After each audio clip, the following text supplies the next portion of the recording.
If you have your Bibles with you, I invite you to open them to Genesis chapter 12. Genesis chapter 12. Now, I'm going to be doing a little bit of a trapeze act without a net tonight. I did not make notes. I did not bring notes. I have it all up here and hopefully in here as well. And partially because I want to speak to you all from my heart tonight. I'm going to be sharing with you some stories and some scriptures.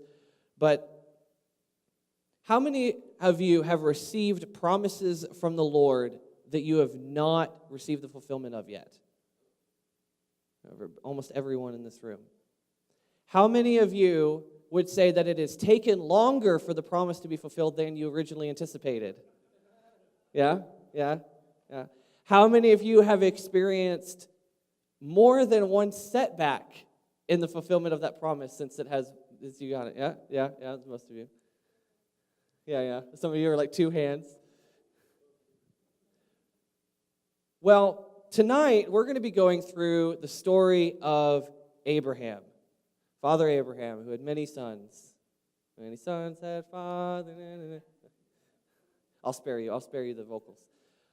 But so this story begins in Genesis chapter 12, and we're going to kind of gloss over the first few chapters of his story. Genesis is also kind of interesting too, because the first 11 chapters cover a really broad span of time. It's almost like it's ancient history on fast forward, and then we hit Abraham, then it's like hit play, and it goes slow because we get the first 11 chapters covers a couple thousand years, something like that, and then you get the story of Abraham, and it's almost like slow motion in comparison.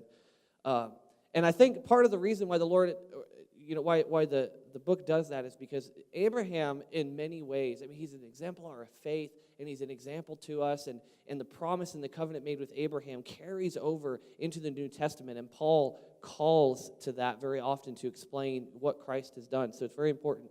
But I think there are also valuable life lessons we can learn from Abraham, because here we have this exemplar of the faith. We have this person who's almost like an icon, the type of person that you would put on a stained glass window in an old cathedral. And yet, he has a number of weaknesses and setbacks and mistakes. But we see how the Lord interacts with him, and he interacts with the Lord. And I think we can learn a lot, specifically about the way the Lord uses the process of fulfilling his promises to sanctify us. How the Lord uses these extended times where we think it takes longer than we expect and there's more hardships than we expect, and he uses these things in order to test us and to refine us and to make us more Christ-like, to make us more mature in the faith. And we're going to see this with Abraham. So let's go to Genesis chapter 12, beginning with verse 1. I'm sorry, Griselda, I didn't give you this one. I told her, I said, I'm not going to read from 12. Then I said, no, I'm going to read from 12. The Lord had said to Abraham, get out of your country, from your family, and from your father's house, to a land that I will show you. I will make you a great nation. I will bless you. I will make your name great, and you will be a blessing. I will bless those who bless you, and I will curse those who curse you. And in you all the families of the earth will be blessed. So Abraham departed as the Lord had spoken to him.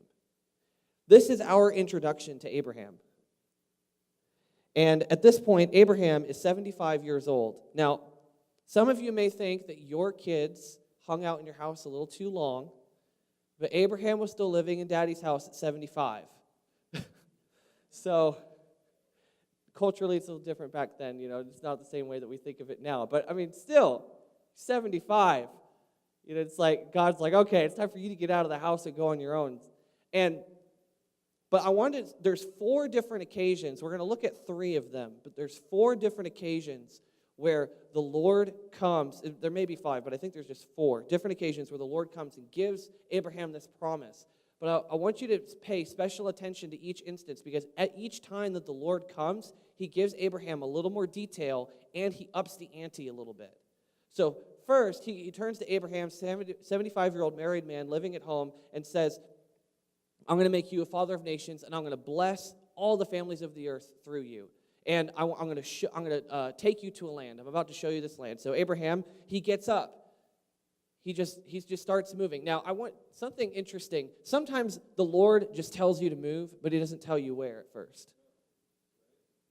He says, get going. You say, where? He said, I'm going to show you. Because, see, there's a couple different kinds of faith. There's the faith where he says, Peter, come and walk on the water, where you know exactly what it is that you're supposed to do, where you're supposed to go, and you know it's impossible, right? And so there's a trust that comes with that. But then it's almost like another side of the coin here, where God just says move, and he doesn't give you the specifics, and you have to trust that God's leading you even when you don't know it. Sometimes the Lord leads us so subtly and so behind the scenes that we don't even know it until we look back, we're like, oh, that was God the whole time. So Abraham gets up, and then the Lord shows him the land of Canaan a little bit later in chapter 12 and says, this land which is already occupied, I'm going to give to you and to your descendants, and they're going to fill it up. So the Lord, he said, okay, I'm going to take a guy who's old, I'm going to give him a son, and then I'm going to clear out a land and give it to him. But not now. It's going to be in a few hundred years that they're going to take this land. So Abraham goes. The next thing that happens is there's a famine in the land, and it's very severe. And it drives Abraham to Egypt to seek some refuge and seek some food. And if you think geographically, Egypt is built around the Nile River. And so you think, well, in a famine, if there's any place you want to go to a place that's built along a river and is known for having robust agriculture, right? If there's not a lot of rain, go to where there's water, the river. So he goes to Egypt, and there's a famine in the land. And we see this pattern happens over and over and over again in the scripture, where God gives a promise, and then immediately there's a setback. Right? We see God takes the children of Israel in Exodus. He delivers them from Egypt, and then immediately they're out in the desert, and there's no water and there's no food. Right? There's a setback. Like, wait, did God, the people of Israel even complain to Moses, did God just deliver us out of Egypt just to have us die in the desert? What's the deal? Or Joseph, God gives him a dream and says, your brothers are going to bow to you. Even your own father is going to bow to you. I'm going to give you authority over your family and over a ton of people. And then what happens next? He gets sold into slavery. Then he starts kind of rising up in position, as much you can rise up as a slave, right? And he gets favor. He's working in Potiphar's house. He's the head of all the servants because he's diligent. He's faithful. And then what happens? He gets thrown in prison. He's moving down in the world, not up, right? He went from free family member to slave to prisoner. But then the Lord exalts him overnight, right? But we see this time and time again in Scripture where the Lord will give a promise and then will allow a major setback. You say, well, what's going on? What's going on? Every step of this, every step of the journey, every situation that happens, the Lord is wanting to use these things to mature us and to refine us and to test our faith. I believe it's in James. I could be wrong, but I believe it's in the book of James where it says, the testing of your faith is more precious than gold. It's more precious than gold refined in the fire. There's a process. So there's a famine in the land, and he goes to Egypt, and then him and Lot have a dispute, and they have to part ways. And then Lot gets in trouble, and Abraham goes to rescue him and has conflict with this ruler, but then he settles that. So he's just having, he's starting to have some abundance here. But here's the thing, years have passed. We don't know exactly how long, but it's going to be something like 9 or 10 years have passed, and he still hasn't seen the promise, and he's dealt with a lot of hardship. It's really easy to start in times like that where the Lord pulls you out of your comfort zone. It's really easy to look back and say, man, what did I do? I should have stayed in my comfy little home with my dad, or whatever the situation was. Or imagine what the disciples thought. Jesus comes up to them, to Andrew and I think it's Simon, and says, follow me. And they leave their nets. They leave their boats. They leave their families. They leave everything behind to follow this one. And then they have this exciting moment where Peter says, you are the Christ, the Son of the living God. You are the Messiah. You are the one who's come to deliver Israel from, and in their minds, they think, deliver Israel from the Roman oppressors and finally make us leader of the nations like God has promised us. And then he's crucified. He's hung on a tree between two thieves, punished by the government. Disciples scatter. They return to fishing. There's a big promise, then a big setback. It's not linear. We'd like it to be, right? We'd like it to just be this kind of like ongoing story, and we just kind of move up, and but it'd be kind of boring that way. Might be more enjoyable, but it's a little bit more boring. So Abraham, in Genesis chapter 15, beginning with verse 1, so God speaks to him again. This whole time, he's just been waiting and waiting and waiting for this promise. After these things, the word of the Lord came to Abram. I keep saying Abraham, but technically his name is Abram at this point. Came to Abram in a vision, saying, do not be afraid, Abram. I am your shield, your exceedingly great reward. But Abram said, Lord God, what will you give me, seeing I go childless? And the heir of my house is Eliezer of Damascus. Then Abram said, look, you have given me no offspring. Indeed, one born in my house is my heir. Now, when it says one born in my house, another way you could translate it is a slave of my house or a servant of my house. Basically, what he's saying is, you're saying that you're my reward, and that's all fine and dandy, but this whole thing started with you promising me offspring. And all I have to show for it after a decade is a servant. This is not someone of my own blood. This is not someone of my own lineage, not someone who's going to carry my name. This is not Eliezer, son of Abraham. Right? It's kind of discouraging. And so I want to encourage you. You're allowed to wrestle with God. It doesn't have to be accusatory. It doesn't have to be like you're lashing out at him. But you say, God, I know you're faithful and you're true, but I have been waiting and I have been trying to be faithful to you, and everything around me is screaming that you're not being faithful. Would you help me? I love there's a story in the Gospels where Jesus' disciples are trying to cast out the demon out of the son, and he's having seizures and going crazy and wild and yelling and probably foaming at the mouth or something. And the father comes to Jesus and says, hey, your disciples can't cast him out. And Jesus says, well, do you believe that I can do this? And he says, Lord, I believe, help my unbelief. And I almost wonder if there's a similar thing going on here where Abram's like, Lord, I believe, but help my unbelief. And that's one of my favorite prayers, because sometimes I'm thinking to myself, Lord, I believe. I'm choosing to act as if you are faithful and true, but my emotions and my heart and my mind are not in sync with your word. So Lord, I believe, help my unbelief. So this is what Abraham does and says here. I'm going to see if I can hold this and preach. I don't want to go up and down all the time. It's tiring, I'm not in shape.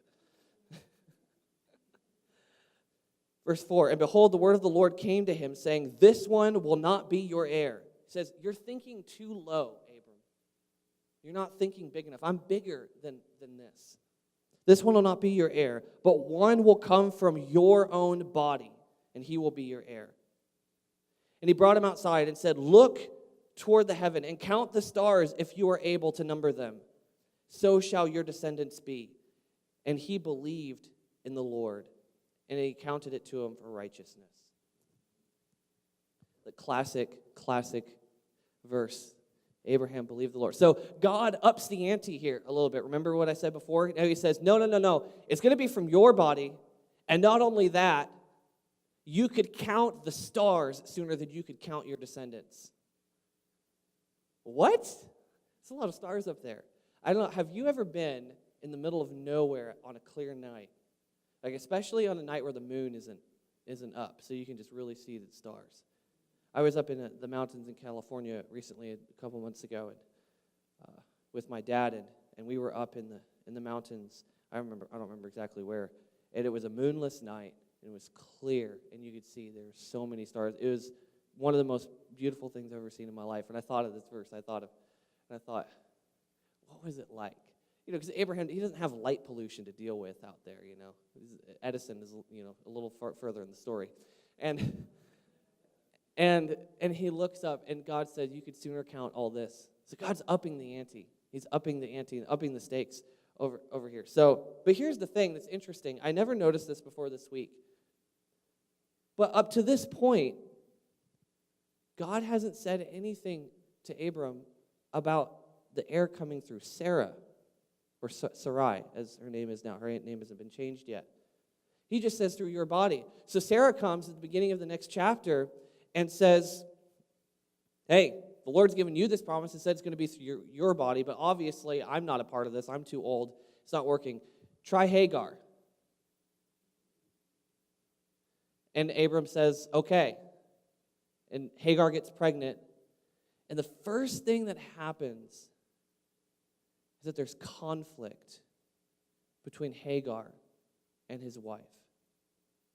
There's a little bit of jealousy and envy. And the story doesn't really tell us exactly what's going on. It just says that Hagar kind of despises Sarai now. And I was thinking about this, and I was thinking, what exactly is going on?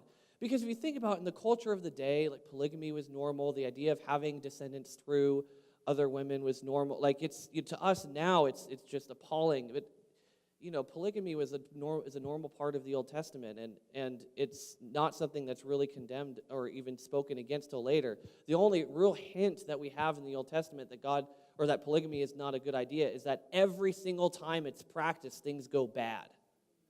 Every single time it's practiced, things go bad. There's tension, there's strife, there's division, there's insecurities, there's all kinds of things that happen. So, sometimes some of modern cultural people complain about the Old Testament. Well, there's polygamy, there's thing about women and all this stuff. It's like, yeah, but if you pay attention to the story, every time these things are practiced, it goes bad.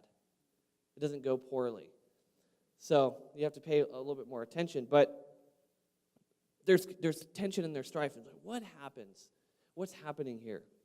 Well, whenever we try to fulfill the promises of God in our own power, whenever we run ahead of God, we also run ahead of those who God has covenanted us with. Whenever we run ahead of God, we also run against those we're supposed to be running with. God joins us with other people. He calls us to covenant together and to run together. And when we go off and do our own thing, even if it's what the other person encourages us to do, but if it's not God, if God's not in it, it causes division.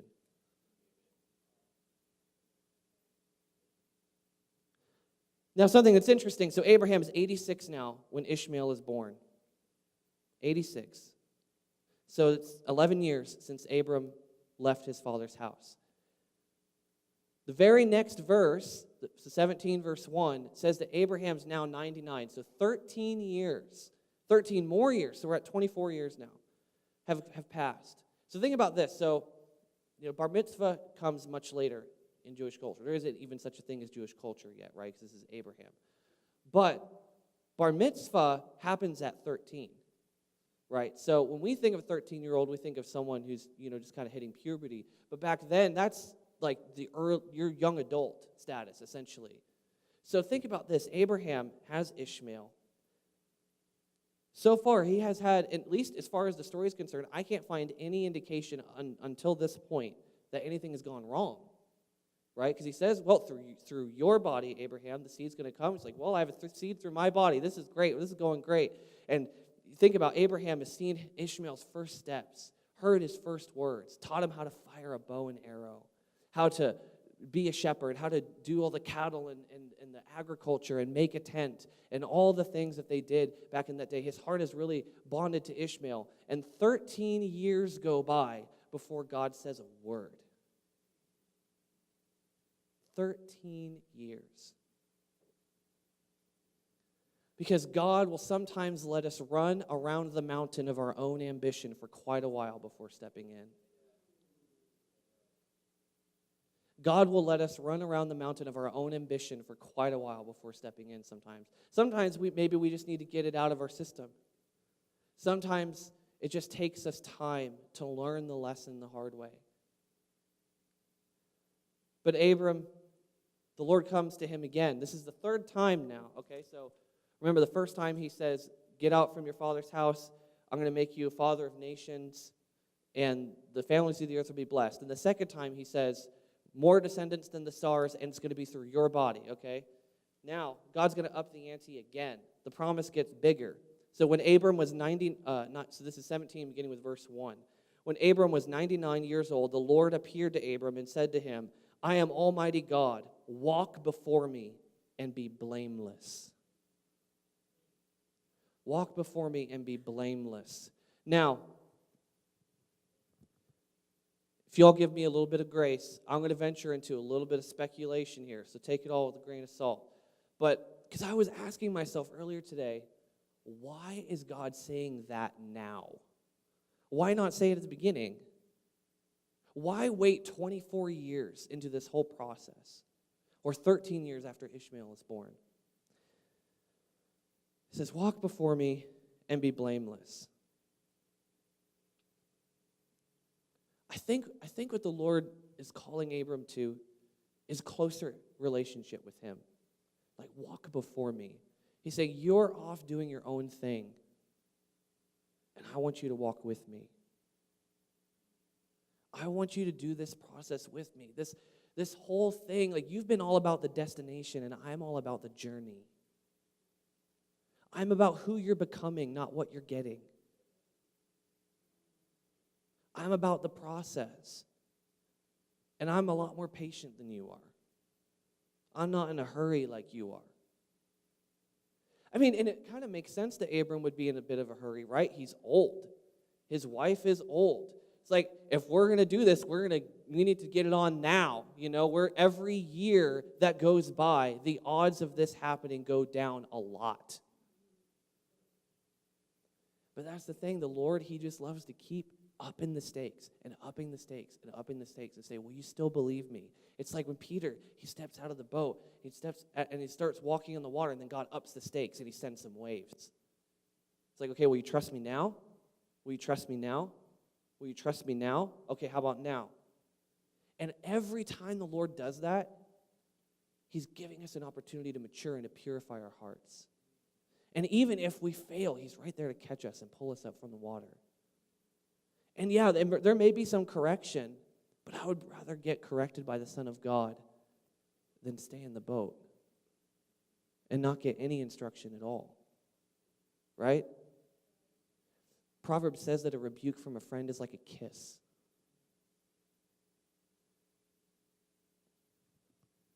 So, walk before me and be blameless. That word blameless means perfect.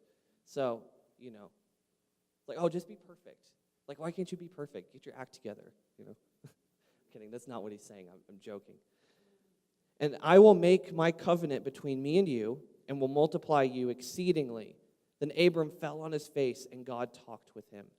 Now, look at this, okay?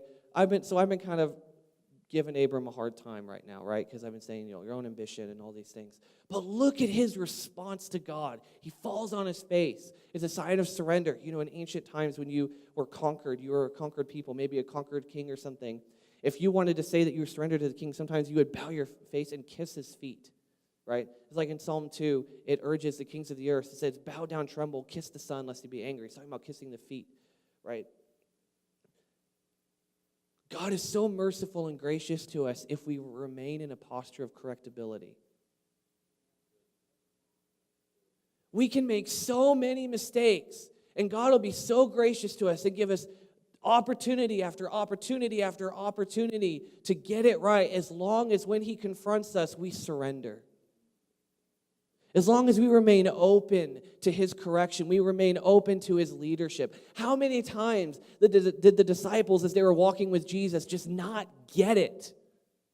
I was just studying last week, Matthew chapter 16, where the disciples are going, and Jesus says, beware of the leaven of the Pharisees and the Sadducees. And they said, what? This must be because we didn't bring any bread. And Jesus says, you dimwits. He doesn't really say that. But he says, oh, you of little faith. What's wrong with you? Did you not just see the last chapter? We just fed 4,000 with 7 loaves of bread. I'm not worried about the fact that you didn't bring bread. I'm saying that you guys need to watch out for the leaven of the teaching of the Pharisees and the Sadducees. And then they go, got it. But you see this happen, this kind of like face palm kind of thing happen over and over again in the Gospels. But Jesus, even though sometimes he's really stern with them, but he's patient and he's kind. Why? Because unlike the Pharisees and the Sadducees, they were open and receptive to him. The place where we get in trouble is when we harden our hearts and we resist him when he confronts us. Where we push him away, we push him aside. But Abraham doesn't do that. And God is so gracious to him. He doesn't say, he doesn't come out with fire and lightning and strike him dead or anything like that. He's gracious. So he says, as for me, Abraham fell on his face, verse 4, as for me, behold, my covenant is with you, and you will be a father of many nations. No longer will your name be called Abraham, but your name will be Abraham.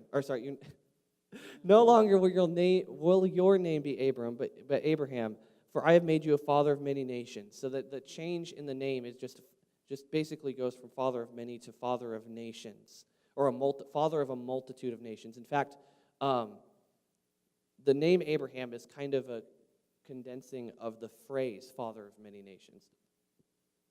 I will make you exceedingly fruitful, and I will make nations of you.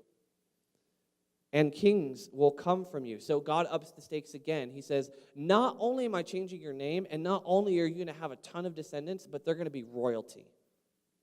So God ups the ante again.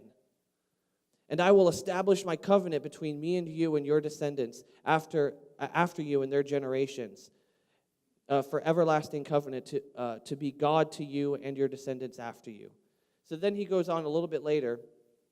He talks about, he institutes circumcision at this point. You wonder, why circumcision and why now? I think it kind of ties back to where Jesus says, where your treasure is, there your heart will be also.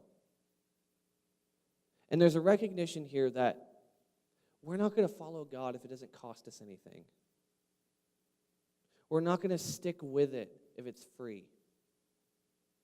We value things that we pay for. And it's not about buying access to God. It's not about works. It's not about any of that, right? Our salvation is by faith and not of works, lest anyone would boast, Ephesians 2. But our hearts are wired in such a way that if we don't really consecrate ourselves to God, if we don't really do something, even ceremonially, we won't take it seriously. And so Paul talks about the circumcision of the heart, right? But it's the same idea.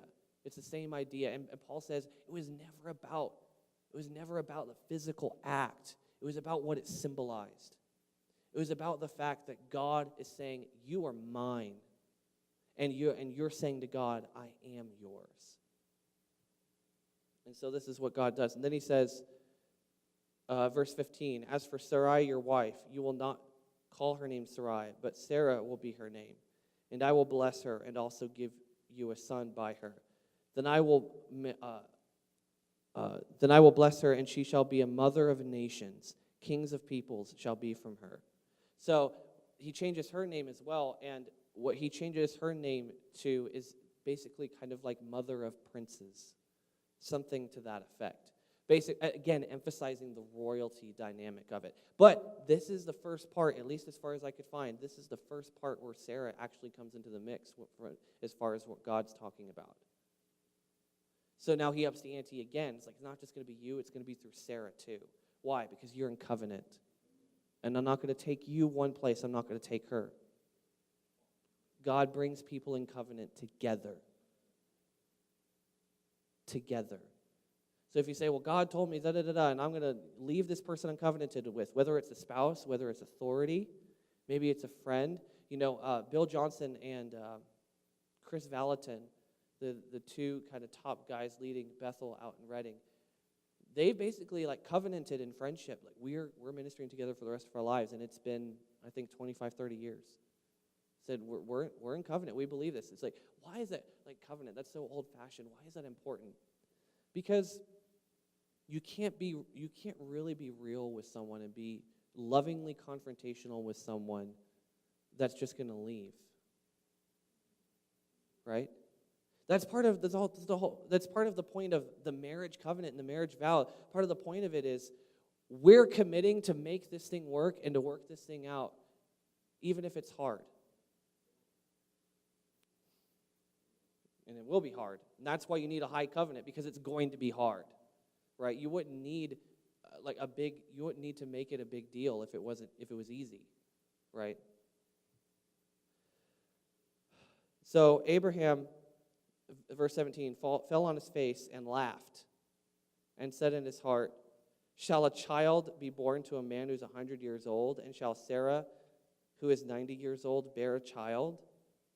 So this is what he's saying to himself. He doesn't say it to God. But the next verse, and Abraham said to God, oh, that Ishmael would live before you. And God says, no, I'm going to bless Ishmael because he is your seed.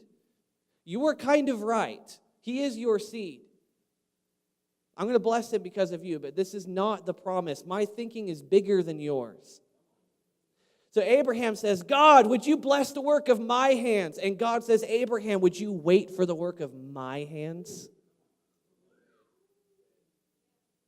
Abraham says, God, bless the work of my hands. And God says to Abraham, would you wait for the work of my hands? Would you wait for me to come through? Are you willing to go through the process and trust that my plan is better than yours? Are you willing to trust that my ways are better than yours, that I can see better than you can, that my wisdom reaches farther than yours does, that I have all the information and I'm doing what's best for you? Do you believe? Do you trust? And Abraham does. The next thing he does is he's circumcised him, Ishmael, and all the male servants of his house. Poor guys. It's one thing to do it to a baby, but an adult, my goodness. Then a couple chapters later, and I'm coming to a close here pretty soon. Are you guys getting something tonight? What is the whole point of this? What is the point of telling this story? It's like I said in the beginning. How should we live when we're walking out these processes and fulfilling the promises of God? We know that things are going to be difficult. Life is difficult. And just because God has given us a promise doesn't mean that everything's going to be rosy and shiny from here on out. God hasn't come to make your life Candyland. He's come to make you like Jesus. And God uses these things. And I will tell you that we have been through, and right now as a family, we are going through a lot of hard things.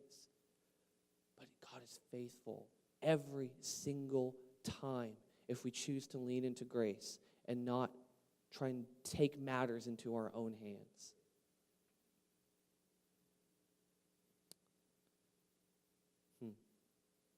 So, he circumcises all the male members of his household, and then Abraham, a couple chapters later, God tells him, Ishmael and Hagar have to go.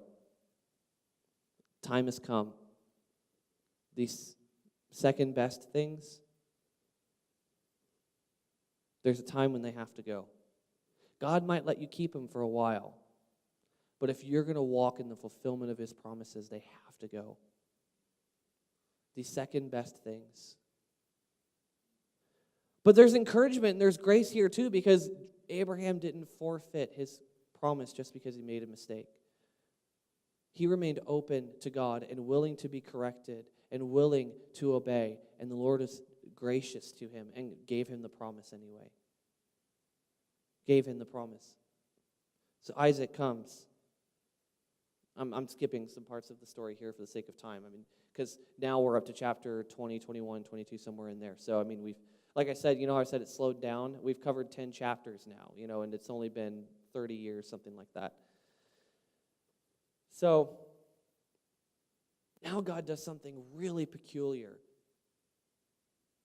He gives the promise to Abraham, Isaac is born. Isaac is born. And then at some point, we don't know exactly when.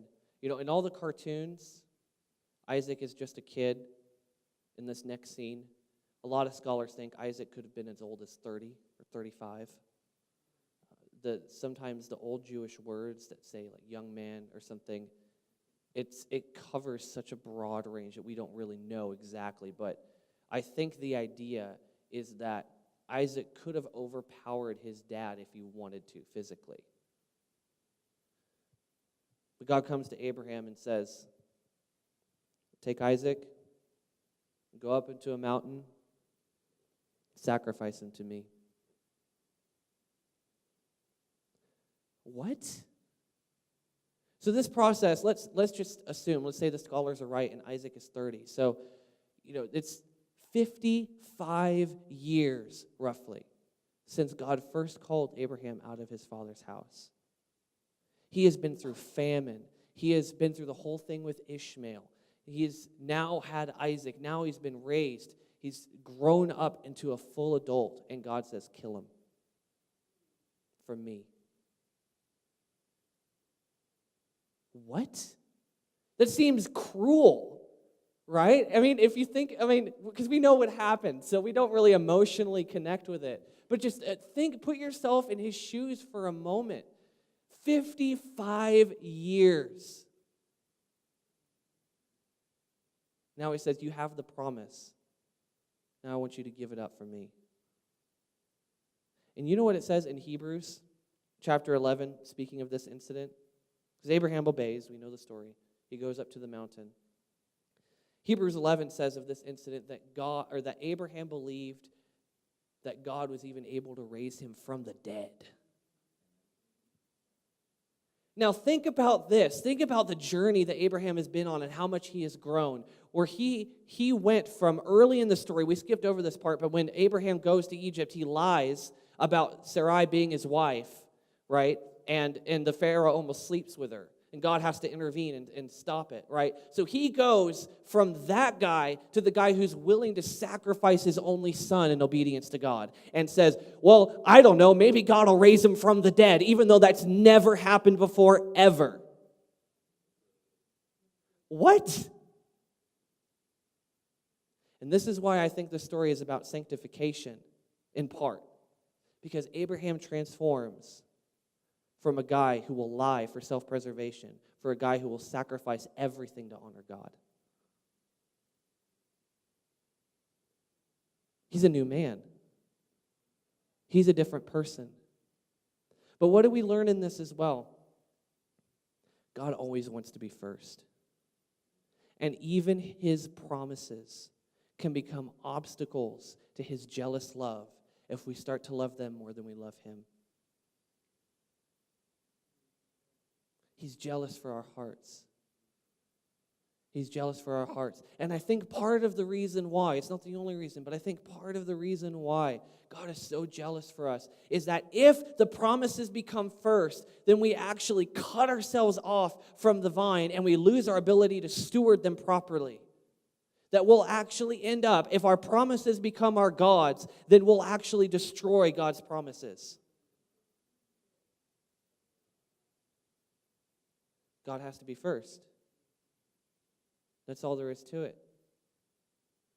And he'll give us the promises, and he'll be faithful, and maybe he'll even raise him from the dead. Maybe he'll even raise him from the dead. Josiah, if you would come. So Abraham takes him up. The Lord stops him. And a lamb or a ram or an animal appears. Says, no, sacrifice this instead. You've proven yourself faithful to me. And Isaac goes on and the promise is fulfilled. We are all sons and daughters of Abraham by faith.